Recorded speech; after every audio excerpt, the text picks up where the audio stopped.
बोलो मोरो प्रभु जीसु है, किते बोलो मोरो प्रभु, किते बोलो मोरो प्रभु जीसु है, किते बोलो मोरो प्रभु, तुम्हें मुसाबुरे सबू जीसु है, तुम्हें मुसाबुरे सबू, तुम्हें मुसाबुरे सबू जीसु है, तुम्हें मुसाबुरे सबू, ओ किते बोलो मोरो प्रभु जीसु है, किते बोलो मोरो प्रभु, किते बोलो मोरो प्रभु जीसु है, किते बोलो मोरो प्रभु, எங்களோட சேர்ந்து சொல்லுங்க, किते बोलो मोरो प्रभु जीसु है, किते बोलो मोरो प्रभु, ஒரு முறை किते बोलो मोरो प्रभु जीसु है, किते बोलो मोरो प्रभु.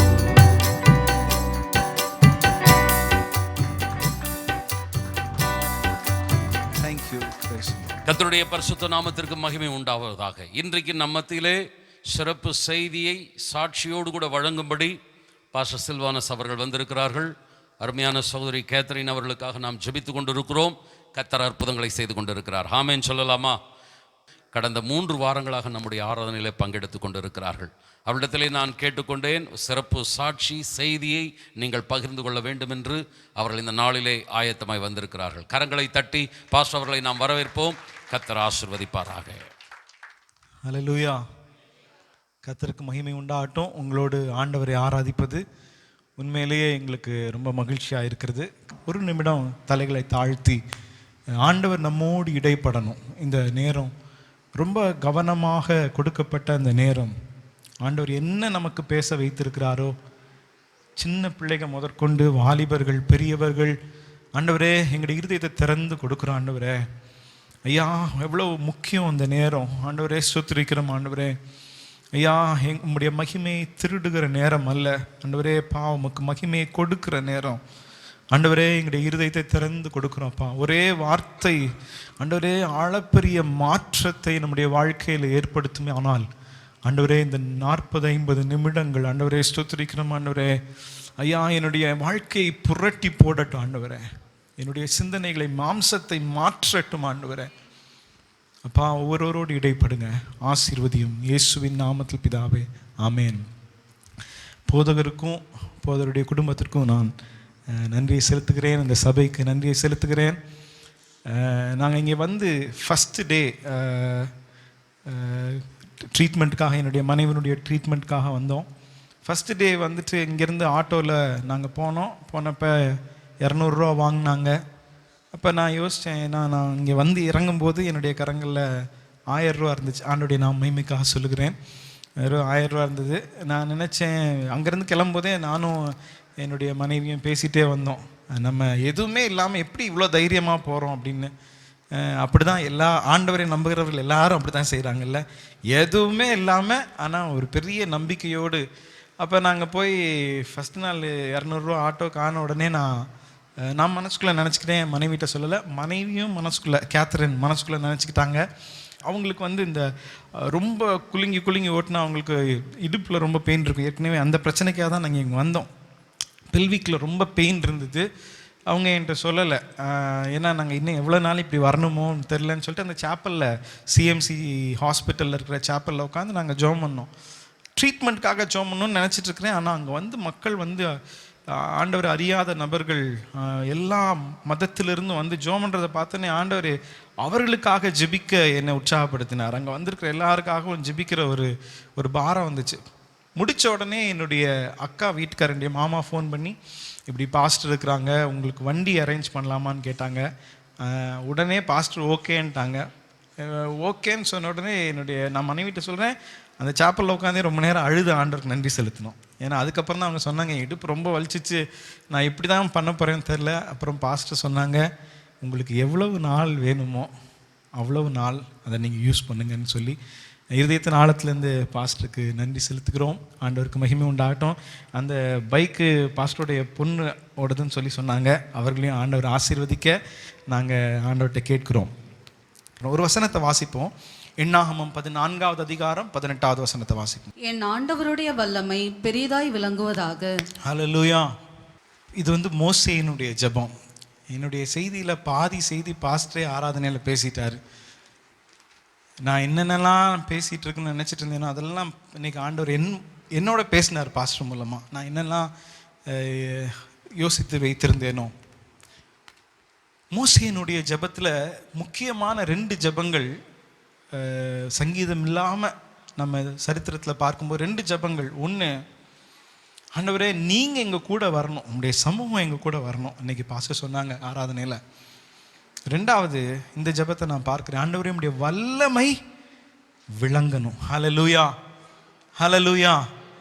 உம்முடைய வல்லமை விளங்கணும். எனக்கு ரொம்ப குறுகிய நேரம் இருக்குது, அதனால உங்களை கவனமாய் கவனிக்கும்படி உற்சாகப்படுத்துகிறேன். பாஸ்டர் நேற்று எனக்கு ஒரு இது அனுப்பி வச்சாங்க, ஃப்ளையர் அனுப்பி வச்சாங்க. பாஸ்டர் உங்கள் பேர் கரெக்டாக இருக்கா அப்படின்னு. அதில் இதே வார்த்தையை அங்கே பயன்படுத்தியிருந்தாங்க.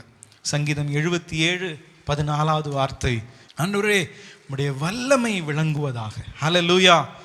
Demonstrate your power. ஆண்டவரே உம்முடைய வல்லமையை விளங்க பண்ணும். இன்னைக்கு இந்த செய்தியினுடைய தலைப்பு என்னன்னா, prove your power. Hallelujah. Prove your power. எப்படி ஆண்டவர் ப்ரூவ் பண்ணுவார்? வல்லமையை எப்படி ஆண்டவர் ப்ரூவ் பண்ணுவார்? எப்படின்னா, உங்களையும் என்னையும் கொண்டு தான். ஹல்லேலூயா. அவருக்கு நிறைய வாய்ப்பு இருக்குது. அவருடைய வல்லமையை ஆகாய விரிவில் பார்க்குறோம், அவருடைய மகிமையை பார்க்குறோம், எல்லாம் இருக்குது. ஆனால் ஆண்டவர் தம்முடைய வல்லமையை டெமான்ஸ்ட்ரேட் பண்ணுறதுக்கு, மேனிஃபெஸ்ட் பண்ணுறதுக்கு, அப்படியே காமிக்கிறதுக்கு உங்களையும் என்னையும் தேடுகிறார். ஹல்லேலூயா. அதனால தான் மோசே சொல்கிறார், ஆண்டவரே இந்த 2 தடவை ஆண்டவர் சொல்கிறார், பல தடவை ஆண்டவர் சொல்கிறாரு, இந்த மக்களை நான் காலி பண்ணிடுறேன், இந்த மக்களோட எனக்கு பெரிய தொல்லையாக இருக்குது, டார்ச்சராக இருக்குது, இவங்க கேட்க மாட்டேன்றாங்க, வணங்கா கழுத்துள்ளவர்களாக இருக்கிறாங்க, இவங்கள வேண்டாம், நான் உன்னைய பெரிய ஜாதி ஆக்குறேன். எவ்வளோ நல்ல ஆஃபர் மோசேக்கு. நான் உன்னைய பெரிய ஆள் ஆக்குறேன்ப்பா, நான் உன்னைய பெரிய. அப்போ மோசே சொல்கிறாரு, ஆண்டவரே அதெல்லாம் இருக்கட்டும், உங்களுடைய வல்லமையை நீங்கள் எப்படி விளங்க பண்ணுவீங்க? எல்லாரும் இந்த ஜனங்களெல்லாம் நீங்கள் அனுப்பின மக்கள்னு பார்க்குறாங்க, நீங்கள் விடுவித்து கொண்டு வந்த மக்கள்னு பார்க்குறாங்க, எகிப்துலேருந்து நீங்களே கூட்டிகிட்டு வந்த மக்கள்னு பார்க்குறாங்க. உங்களுடைய வல்லமையை நீங்கள் இவங்க மூலமாக தான் வெளிப்படுத்தணும், நீங்கள் உங்களை அழிச்சிடாதீங்க அப்படின்னு மோசே சொல்கிறார். அதே போல தான் இங்கே உட்கார்ந்துருக்கிற ஒவ்வொருவரையும் ஆண்டவர் வல்லமையை விளங்க பண்ணுகிற ஆட்களாய் வைத்திருக்கிறார். ஹல்லேலூயா. எத்தனை பேர் நம்புறீங்க, ஆண்டவரே நீங்கள் என்ன மூலமாக வல்லமையை விளங்க பண்ணணும்? எத்தனை பேர் விரும்புகிறீங்க? ஒரு அல்லேலூயா சொல்லுவோமா? ஹல்லேலூயா. நான் இப்படி பார்க்கிறேன், ஆண்டவர் நம்மளை ஒரு டிஸ்பிளே மாதிரி வச்சிருக்கிறார். என்ன மாதிரி வச்சிருக்கிறாரு? டிஸ்பிளே. மொபைலில் டிஸ்பிளே இருக்குல்ல, மொபைல் டிஸ்பிளேல மொபைல் என்ன பெரிய பெரிய மொபைலாக இருக்கலாம், பெரிய பெரிய ரேமாக இருக்கலாம், அல்லது உள்ளே இருக்கிற ஆப்ரேட்டிங் சிஸ்டம் அந்த சாஃப்ட்வேர்லாம் பயங்கரமாக இருக்கலாம். டிஸ்பிளே இல்லைன்னா ஒரு பிரயோஜனமும் இல்லைல்ல. அதே மாதிரி தான் ஆண்டவர் பெரிய வல்லமை உள்ளவர், பயங்கரமான ஆள். ஆனால் ஆண்டவர் டிஸ்பிளே பண்ணுறதுக்கு நம்மளை தான் எதிர்பார்க்கிறார். ஹல்லேலூயா. நம்ம மூலமாக தான் ஆண்டவர் டிஸ்பிளே ஆகணும். நான் இப்படி பார்ப்பேன், பைக்கில் போயிட்டு இருக்கும்போது நிறைய இப்போ என்ன இருக்குது, ஷோரூம்ஸ் நிறையா இருக்குல்ல. ஷோரூம்ஸ்னுடைய வேலை என்ன? பெரிய கண்ணாடி போட்டு, காரு, பைக்கு, ஹெல்மெட்டு எதுவாக இருந்தாலும் பெரிய கண்ணாடி போட்டு அது எல்லாத்தையும் வச்சிடுறாங்க. பார்த்தோன்னே எல்லோரும் வாங்க போகிறது கிடையாது. ஆனால் என்ன செய்கிறாங்க? ஷோ கேஸ் பண்ணுறாங்க, அதை காமிக்கிறாங்க மக்களுக்கு, பாருங்கள் பாருங்கள்.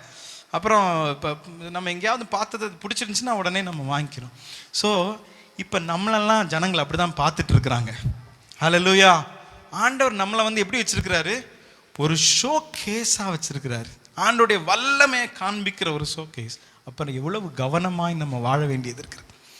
ஹல்லேலூயா. அதனால தான் பவுல் சொல்லுகிறாரு, ஜீவ நிருபங்களாக இருக்கிறோம். எங்களை பார்த்த உடனே ஜனங்கள் வாசித்துருவாங்க, கடகடன். நம்ம மூஞ்சியை பார்த்தோன்னே என்ன செய்வாங்க? வாசித்துருவாங்க. நம்ம தமிழில் ஒரு பழமொழி இருக்குது, அகத்தின் அழகு முகத்தில் தெரியும். அப்படின்னா முகம் வந்து ஒரு டிஸ்பிளே இல்லை. அதே மாதிரி தான் ஆண்டவர் தம்முடைய வல்லமையை விளங்க பண்ண விரும்புகிறார். ஹல்லேலூயா. நம்ம ரொம்ப கவனமாக வாழ வேண்டிய ஒரு நபர்கள் இந்த பூமியில். அவருடைய வல்லமையை விளங்க பண்ண நாங்கள் ஒரிசாவுக்கு போனப்போ ஆண்டவர் எங்களோடு பேசின ஒரு வார்த்தை என்னென்னா, 2 காரியம், ஒரு லைஃப் ஸ்டேட்மெண்ட் ஆண்டவர், மிஷன் ஸ்டேட்மெண்ட் ஆண்டவர் எங்களுக்கு கொடுத்தார்.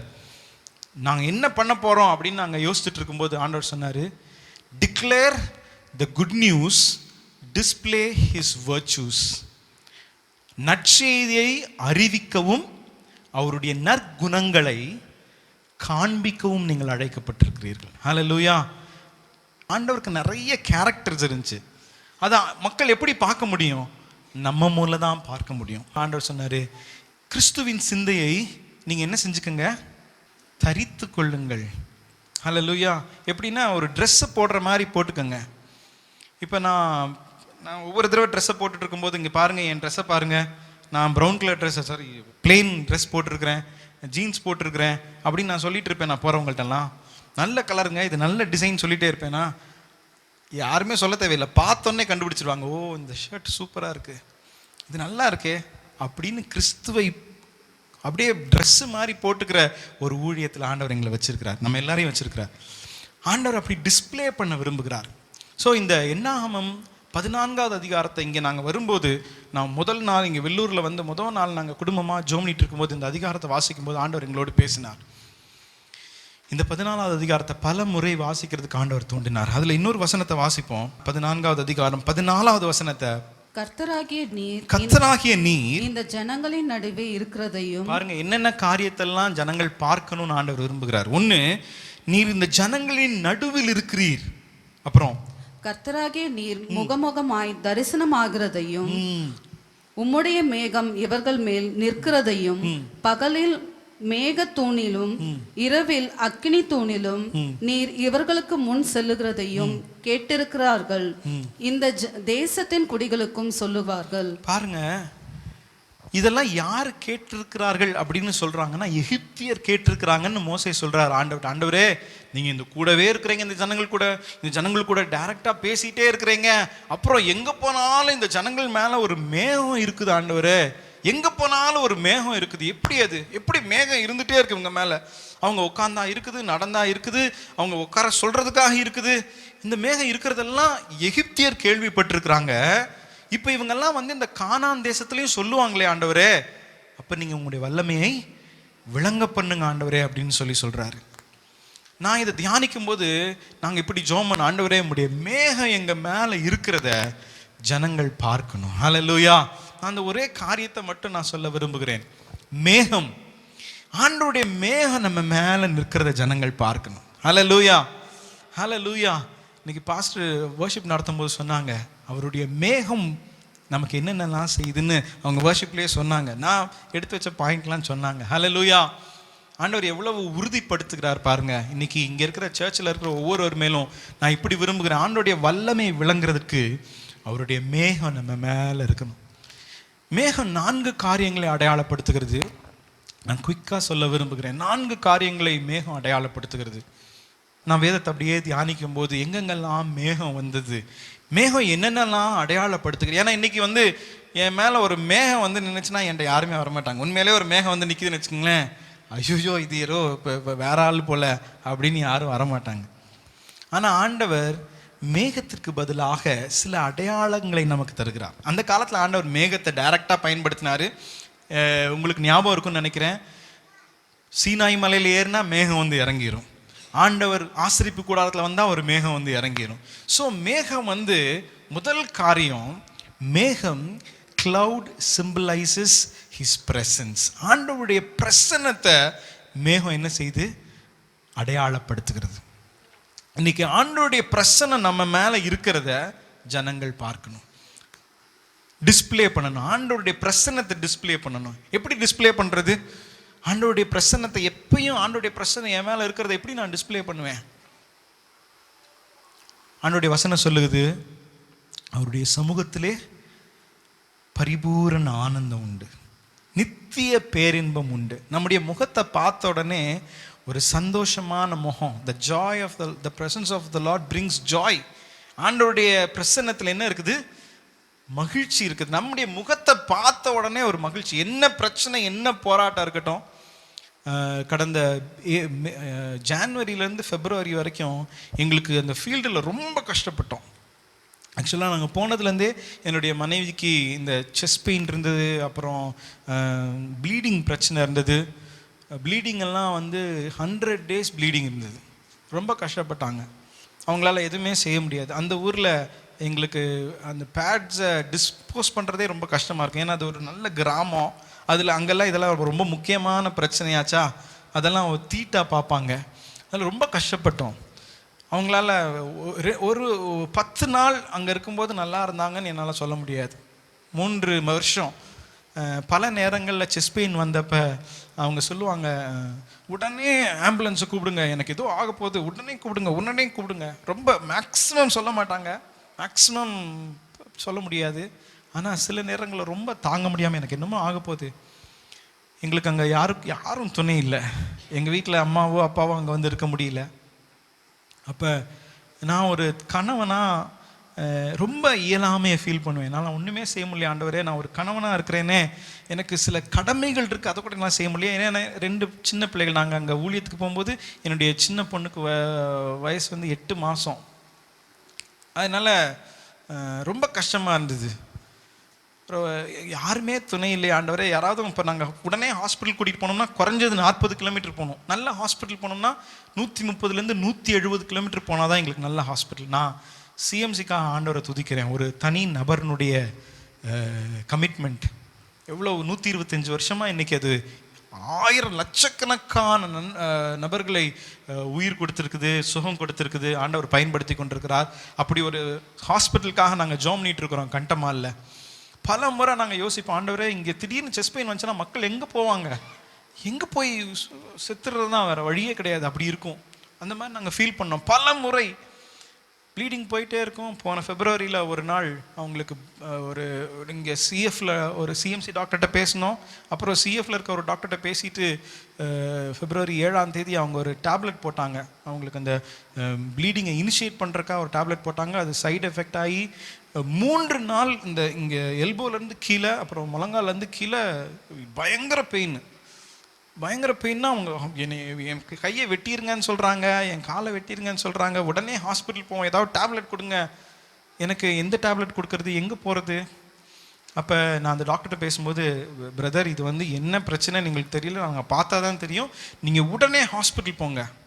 அப்புறம் நமக்கு தெரியும், இந்த கூகுளில் போட்டாவே நம்மளை இருக்கிற ஹார்ட் அட்டாக்கை இன்னும் பெருசாக்கி விட்டுரும் அந்த கூகுள்.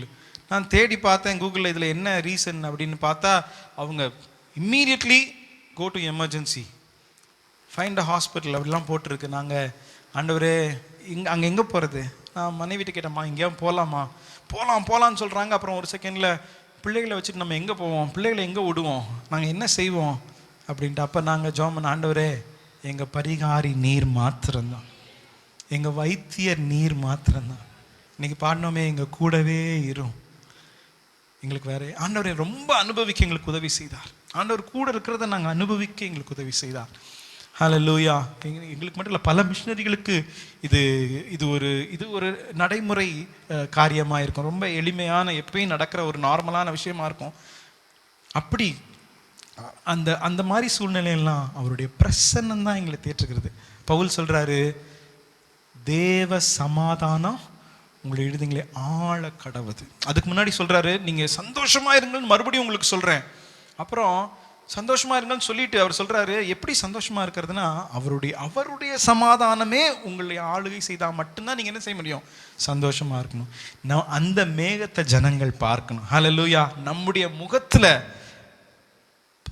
தாவீது ஒரு ஜெபம் பண்றார், ஆண்டவரே உங்களுடைய முகத்தை எங்கள் மேலே பிரகாசிக்க பண்ணும்.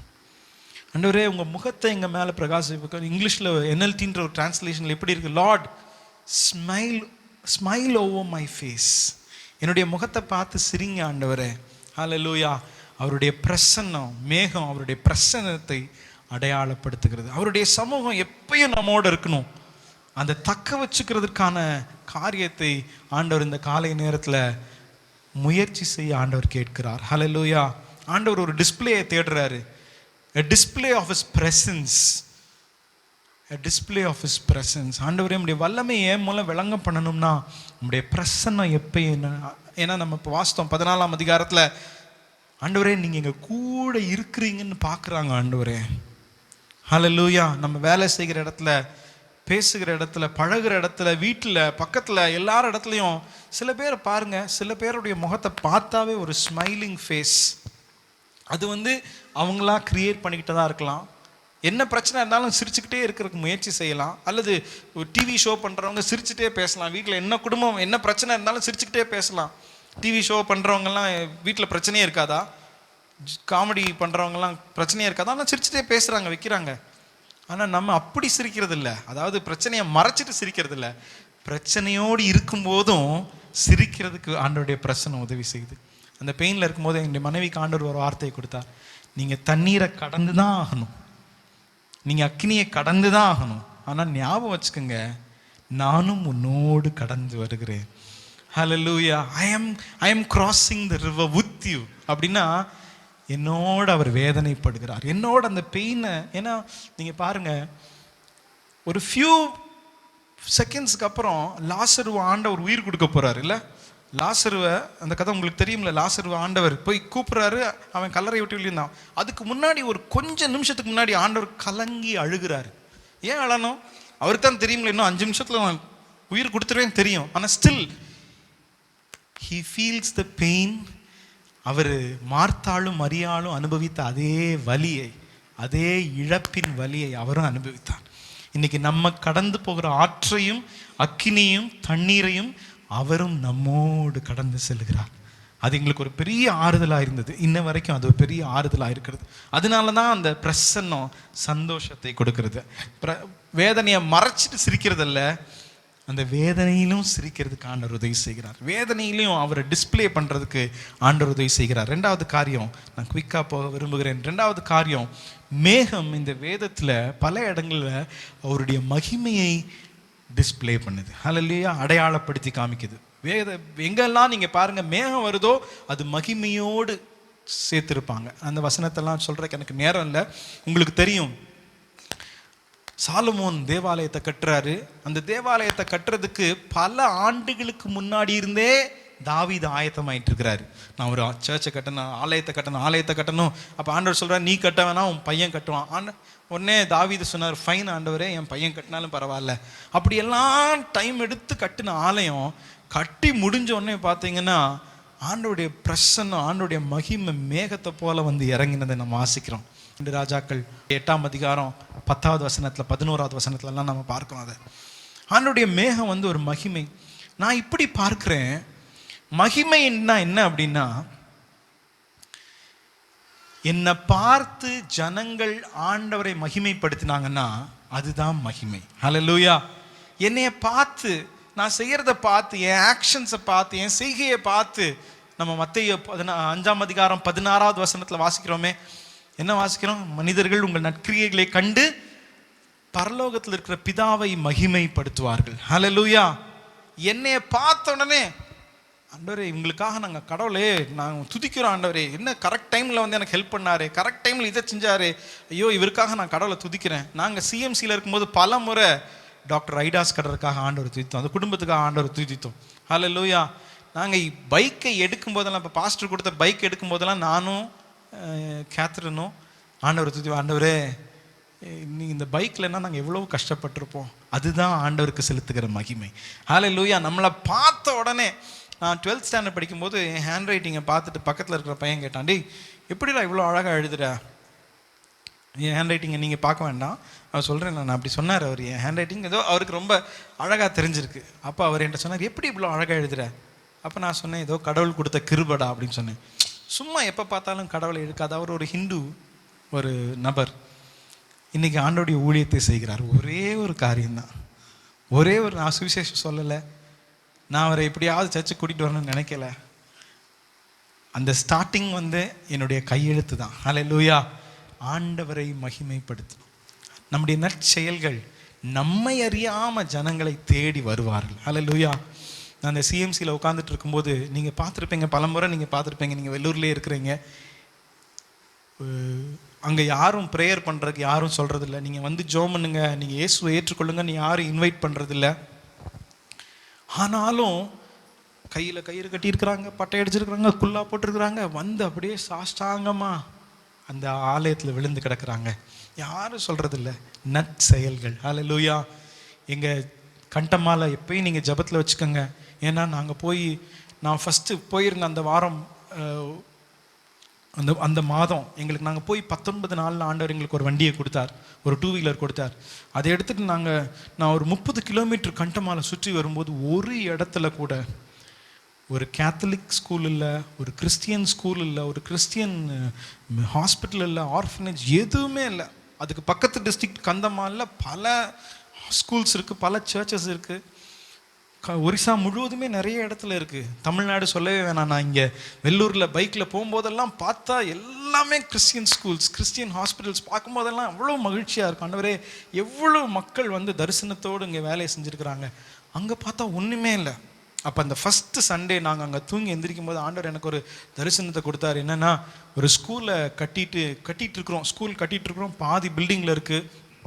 அப்படி அதை நான் க்ளீன் பண்ணிகிட்டு இருக்கிற மாதிரி ஆண்டவர் எனக்கு ஒரு தரிசனத்தை கொடுத்தார். ஸோ அதற்காக நாங்கள் ஆயத்தம் ஆகிட்டுருக்குறோம். இதெல்லாம் நற்செயல்கள். ஹல்லேலூயா. அன்னைக்கு அவங்க செய்தது, மிஷினரிஸ் வந்து எப்படியோ ஒரு தரிசனம் ஆண்டவர் அவங்களுக்கு கொடுத்தாரு. ஐடாஸ் கட்டருக்கு ஆண்டவர் அந்த தரிசனத்தை கொடுத்தாரு. அவங்க ஃபேமிலியாக 6 தலைமுறையாக டாக்டர்ஸாக இருந்தாங்க. இன்றைக்கி யாருமே சொல்ல வேண்டாம், அவங்க வந்து ஆலயத்தில் விழுந்து கிடக்கிறார்கள். ஆண்டோடைய நாமத்தை உச்சரித்து, அவருடைய நம்ம வசனத்தில் வாசிக்கிறோமே, நாவுகள் யாவும் அவரை அறிக்கை பண்ணும், முழங்கால் யாவும் முடங்கும். அதை நாங்கள் நேரடியாக பார்க்குறோம். ஹல்லேலூயா. எப்படி ஒரு நற்செயல்கள் என்ற அடையாளம் மேகம். ஹல்லேலூயா. நம்ம மேலே ஆண்டவர் எதிர்பார்க்கிறார், டிஸ்பிளே பண்ண எதிர்பார்க்கிறார். 3வது காரியம், அவருடைய ப்ரொடெக்ஷன். நம்ம இன்னைக்கு பாஸ்டர் ஆராதனையில் சொன்னார், மேகம் என்பது பாதுகாப்பை குறிக்கிறது. ஹல்லேலூயா. அவருடைய மேகம் எங்கெல்லாம் இருந்துச்சோ பாருங்க, அங்கே செங்கடலை கடந்து போகிறாங்க. செங்கடலை கடந்து போகும்போது பார்த்தீங்கன்னா அங்கே எகிப்தியர் வந்து அவங்கள பின்னாடி நெருங்கி வர்றாங்க. அப்போ வசனம் சொல்லுது, மேகம் முன்னாடி போயிட்டு இருந்த மேகம் பின்னாடி வந்து அவர்களுக்கு அரணாய் நின்றது. ஹல்லேலூயா. எப்படி பாருங்க, ஆண்டவர் நமக்கு அவ்வளவு பாதுகாப்பை கொடுக்குறாரு. அங்கே 6 மணிக்கு மேலே யாரும் வெளியே வரமாட்டாங்க. இப்போ பரவாயில்ல. நாங்கள் போன புதுசில் யாருமே 6 மணிக்கு மேலே எங்கள்கிட்ட சொல்லுவாங்க, 6 மணிக்கு மேலே வெளியில் போகாதீங்க சார், அங்கே குடிகாரர்கள் இருப்பாங்க, அடித்து போட்டுருவாங்க, கஞ்சா பழக்கம்ல இருப்பாங்க, அங்கே கஞ்சா நிறைய விளைவிக்கிறாங்க. ஸோ அப்போல்லாம் எங்களுக்கு அந்த மேகம் எங்களோடு இருந்து பாதுகாத்து கொண்டது. பல முறை, ஒரு முறை நாங்கள் பைக்கில் வந்துட்டு இருக்கிறோம், அன்றைக்கி ரொம்ப லேட் ஆகிடுச்சு, 7 o'clock ஆகிடுச்சு. நாங்கள் 40 கிலோமீட்டர் தள்ளி ஒரு இடத்துக்கு போயிட்டு வந்துட்டுருக்குறோம். நான் என்னுடைய ஒய்ஃபு முன்னாடி, 2 குட்டி பிள்ளைங்க 2 பேத்தையும் முன்னாடி உட்கார வச்சுட்டு நாங்கள் வந்துட்டுருக்குறோம். கிட்டத்தட்ட ஒரு 10 கிலோமீட்டர் ஒரு பைக் எங்களை ஃபாலோ பண்ணிட்டே வந்துட்டுருக்கு. ரொம்ப வேகமாக வந்துட்டு அடிச்சிருவாங்க. அங்கே ரொம்ப சாதாரணமாக அடித்து போட்டு போயிடுவாங்க, காசை பிடிங்கிட்டு போயிடுவாங்க. நாங்கள் ஸ்தோத்திரம் பண்ணிட்டே வரோம். 10 கிலோமீட்டர் ஃபாலோ பண்ணிட்டு அந்த நபர் ஒரு பர்டிகுலர் இடத்துல வந்தோடனே அப்படியே திரும்பி போயிட்டார். ஹல்லேலூயா. அவருடைய பாதுகாப்பு. கடைசியாக கம்யூனிகேஷன். மேகம் அவரோடு இருக்கிற தொடர்பை மற்றவர்களுக்கு வெளிப்படுத்தணும். ஹல்லேலூயா. அவர் நமக்கு டைரக்ட் பண்ணுறாரு. வாச சொன்னாங்க, மேகம் எழும்பும்போது ஜனங்கள் எழும்பினார்கள், மேகம் அமரும்போது அவங்க எல்லாம் அமர்ந்துட்டாங்க. அப்புறம் மிரியம் வந்து மோசேவை எதிர்த்து பேசிடுறாரு, திட்டிடுறாங்க. திட்டின உடனே மேகம் வந்துருச்சு, கரெக்ட் பண்ணுறதுக்கு, பனிஷ் பண்ணுறதுக்கு வந்துச்சு, சரி பண்ணுறதுக்கு வந்துச்சு, கரெக்ட் பண்ணுறதுக்கு வந்துச்சு. மேகம் எதை அடையாளப்படுத்துனா, நம்ம அவருக்கு கீழ்ப்படுகிறதை அல்லது அவர் நம்ம கற்றுக் கொடுக்கிறதை அடையாளப்படுத்துகிறது. இதெல்லாம் அவருடைய வல்லமையை விளங்க பண்ணுகிறதுக்காக ஆண்டவர் செய்கிறார். ஆண்டவரே, ஏன் மூலமாக நீங்கள் டிஸ்பிளே பண்ணுங்க ஆண்டவரே. நீங்கள் எங்கள் ஸ்கூலில் ஒர்க் பண்ணுறீங்களா? நீங்கள் ஸ்கூலில் அஃப்கோர்ஸ் நீங்கள் ஒரு மிஷினரியாக இருக்கிறீங்க, ஒரு கம்பெனியில் ஒர்க் பண்ணுறீங்க, ஒரு மெடிக்கல் ஃபீல்டில் ஒர்க் பண்ணுறீங்க, படிக்கிறீங்க. அந்த இடத்துலலாம் ஆண்டவர் தம்முடைய வல்லமையை விளங்க பண்ணணும். ஹல்லேலூயா. கண்களை மூடி ஒரு நிமிஷம், ஆண்டவரே உம்முடைய மேகம் எங்கள் மேலே நிழலிடட்டும். ஆண்டவர் மேகத்தை நிழலிட்ட உடனே அங்கே ஒரு வாக்குத்தத்தத்தை கொடுப்பாரு அல்லது ஒரு மெசேஜ் சொல்லுவார். அதே போல் ஆண்டவரே, மே your cloud shadow me father. ஆண்டவரே, உம்முடைய மேகம் எங்களை நிழலிடட்டும், எங்களோடு இடைப்படட்டும், உம்முடைய வல்லமையை விளங்க பண்ணட்டும். ஆண்டவரே, ஹல்லேலூயா. ஆண்டவரே, ஒரு நிமிஷம் எல்லாரும் எழுந்து நிற்போமா? ஆண்டவரே, எங்களை அர்ப்பணிக்கிறோம். ஆண்டவரே, உம்முடைய மேகம் ஆண்டவரே எங்க மேல நிழல் இடட்டும். ஆண்டவரே உம்முடைய பிரசன்னத்தை எப்பயும் ஜனங்கள் பார்க்கட்டும். நம்ம பழைய காலத்தில் இருக்கிற ஊழியர்களை நிறைய கேள்விப்பட்டிருக்கிறோம். அவருடைய பிரசன்னத்தோடு வரும்போது அவங்க முகமெல்லாம் பிரகாசமாக இருக்கும்னு சொல்லுவாங்க. இன்னைக்கு அப்படிப்பட்ட பிரசன்னத்தை ஜனங்கள் பார்க்கணும். ரெண்டாவது சொன்னேன், அவருடைய மேகம் ஆண்டவரோடு இருக்கிற தொடர்பை வெளிப்படுத்தட்டும், கம்யூனிகேஷனை வெளிப்படுத்தட்டும், ப்ரொடெக்ஷனை வெளிப்படுத்தட்டும், அவருடைய மகிமையை ஜனங்களுக்குள்ளே வெளிப்படுத்துவதா. கண்களை மூடி ஒரு நிமிஷம் உண்மையாய், ஆண்டவரே நீர் எங்களோடு பேசின வார்த்தைக்காக உமக்கு நன்றி ஆண்டவரே. என்னை ஒரு டிஸ்பிளேவா பயன்படுத்துங்க ஆண்டவரே. ஒருவேளை அதுக்கு ஸ்க்ராட்ச் கார்டு தேவைன்னா போடுங்கப்பா. நான் என் டிஸ்பிளேயை காத்து கொள்ளணும் ஆண்டவரே. I'd like to display you father. ஆண்டவரே நம்முடைய வல்லமையை விளங்க பண்ணுங்க ஆண்டவரே. என் மூலமாக எங்களை அர்ப்பணிக்கிறோம் ஆண்டவரே. உடைய நாமத்தை மகிமைப்படுத்துங்க. ஸ்தோத்திர ஆண்டவரே. கரங்களை தட்டி நாம நல்ல அருமையான தேவனது வார்த்தைகளுக்காய் கர்த்தரை மகிமைப்படுத்துவோமா? ஹல்லேலூயா, ஹல்லேலூயா, ஆமென். ஒரு மகிமையின் மேகம் இந்த இடத்தை மூடுதே, ஒரு மகிமையின் மேகம் என் ஜனத்தை மூடுதே, ஒரு மகிமையின் மேகம் இந்த இடத்தை மூடுதே, ஒரு மகிமையின் மேகம் என் ஜனத்தை மூடுதே. விலகாத மேகம் நீர், முன் செல்லும் மேகம் நீர், விலகாத மேகம் நீர், முன் செல்லும் மேகம் நீர். ஆவியானவரே, அன்பின் ஆவியானவரே, வல்ல ஆவியானவரே, தெளிவின் ஆவியானவரே, மகிமையின் ஆவியானவரே, அன்பின் ஆவியானவரே, வல்ல ஆவியானவரே, தெளிவின் ஆவியானவரே. ஒரு மகிமையின் மேகம் இந்த இடத்தை மூடுதே, ஒரு மகிமையின் மேகம் என் ஜனத்தை மூடுதே. என் பேச்சில, என் மூச்சில, என் சொல்லுல, என் செயலில கலந்திருக்கீங்க.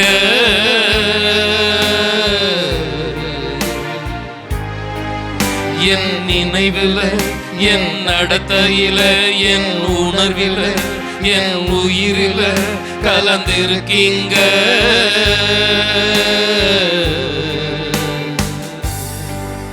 என் பேச்சில, என் மூச்சில, என் சொல்லுல, என் செயலில கலந்திருக்கீங்க.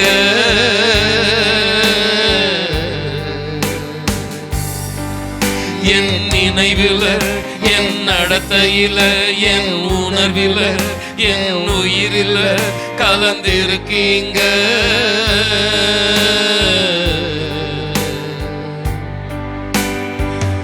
அன்பின் ஆவியானவரே, விலையேற பெற்றவரே, எனையாளும் பரிசுத்தரே, நன்றி ஐயா. அன்பின் ஆவியானவரே, விலையேற பெற்றவரே, எனையாளும் பரிசுத்தரே, நன்றி ஐயா.